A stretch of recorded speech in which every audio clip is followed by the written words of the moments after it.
Good morning students.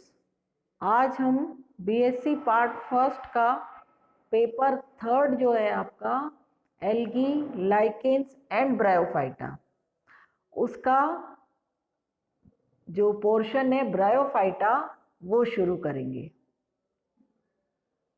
उसमें हम आज सबसे पहले जो टॉपिक पढ़ेंगे वो है जनरल कैरेक्टर्स ऑफ ब्रायोफाइटा। जैसा कि आपको पता है कि ब्रायोफाइटा दो वर्ड से मिलकर बना है।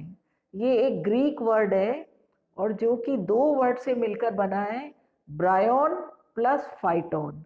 ब्रायोन का मतलब होता है मॉस और फाइटोन का मतलब प्लांट, यानी मॉस प्लांट्स।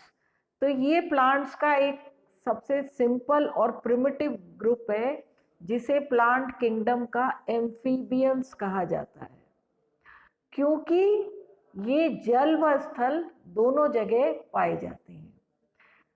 यानी ये स्थल पर नम व छायादार स्थानों पर पाए जाते हैं और इनकी लाइफ साइकिल में इनको फर्टिलाइजेशन के लिए जल की आवश्यकता होती है, इसलिए इन्हें प्लांट किंगडम का एम्फीबियंस कहते हैं।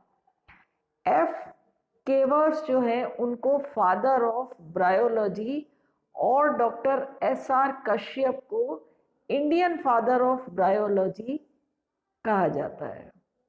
ये जो ब्रायोफाइटा ग्रुप है ये कॉस्मोपॉलिटन है, यानी सभी जगह इसके प्लांट्स पाए जाते हैं। इनकी इकोनॉमिक इम्पोर्टेंस ज़्यादा नहीं है, लेकिन फिर भी ये प्लांट किंगडम में एक विशिष्ट स्थान रखते हैं। अब हम पढ़ेंगे इसके जनरल कैरेक्टर्स। तो इसके जो मुख्य लक्षण है कि ये प्लांट्स सिंपल, प्रिमिटिव और स्थलीय यानी टेरेस्ट्रियल प्लांट्स हैं जो कि नम और छायादार स्थानों पर पाए जाते हैं। इनकी प्लांट बॉडी जो होती है वो ग्रीन होती है और थैलस नुमा होती है। इनकी लाइफ साइकिल में दो फेसेस होती हैं, गेमिटोफाइट और स्पोरोफाइट। लेकिन मेन जो डोमिनेंट फेज है वो गेमिटोफाइट है। क्योंकि प्लांट गेमिटोफाइट है इसलिए जैसे मैंने आपको बताया कि प्लांट बॉडी थैलस होती है, ग्रीन होती है, ब्रांच्ड होती है। इसका जो गेमिटोफाइट या प्लांट बॉडी जो होता है वो थैलस नुमा होता है और प्रोस्ट्रेट होता है, यानी श्यान अवस्था में होता है। लेकिन मॉसेस में प्लांट बॉडी जो होती है वो इरेक्ट यानी ऊर्ध्व होती है और ये एक्सिस और लीफ लाइक अपेंडिजेस यानी पत्ती नुमा संरचना में विभक्त होते हैं। हालांकि स्टेम और लीफ इसमें नहीं पाए जाते। रूट्स जो होती है वो भी एब्सेंट होती है और रूट्स की जगह रॉइजॉइड्स पाए जाते हैं जो कि रूट के फंक्शन को यानी एब्जॉर्प्शन और प्लांट को स्थिर रखना दोनों काम रॉइजॉइड्स के द्वारा होता है। ये रॉइजॉइड्स यूनिसेल्युलर भी हो सकते हैं और अनब्रांच्ड हो सकते हैं, लेकिन कुछ में ब्रांच्ड होते हैं और मल्टी सेल्युलर होते हैं। रॉइजॉइड्स के साथ साथ इसके कुछ मेंबर्स में स्केल्स भी पाए जाते हैं जो कि थैलस का जो ग्रोइंग रीजन है उसकी रक्षा करते हैं, उसको प्रोटेक्ट करते हैं और वाटर एब्जॉर्प्शन में हेल्प करते हैं। अगर हम प्लांट बॉडी इंटरनली देखें तो प्लांट बॉडी पैरेन्काइमेटस सेल्स की बनी होती है जिसमें वेस्कुलर सिस्टम एब्सेंट होता है, यानी कोई जाइलम या फ्लोएम नहीं पाए जाते।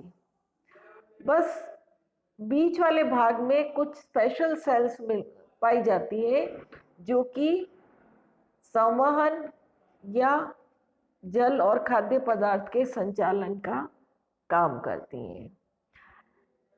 इनमें वेजिटेटिव और सेक्सुअल रिप्रोडक्शन पाया जाता है।